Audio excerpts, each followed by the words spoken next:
तुळजाभवानीच्या मंदिरातून जरांगेंनी सरकारला इशारा दिलेला आहे। यावेळी बोलताना सरकार कुणाचंही असलं तरी आरक्षण घेणार, मुंडक्यावर पाय देऊन आरक्षण घेणार असल्याचा इशारा जरांगेंनी दिला। आरक्षणासाठी यापुढचं आंदोलन मुंबईतील आझाद मैदानावर होणार असल्याचंही त्यांनी जाहीर केलं।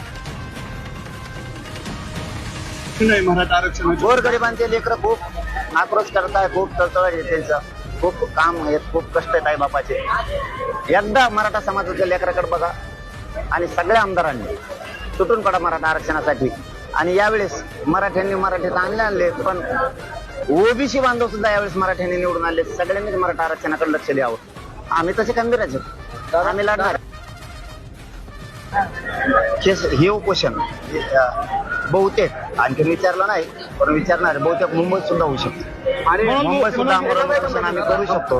पण आता आधी समाजाला विचारणं आहे की सामूहिक उपोषण आंतरवालीतच करायचं, आमरण उपोषण आझाद मैदान मुंबईला सुद्धा करायचं, हे सुद्धा होऊ शकतं, शक्यता आहे।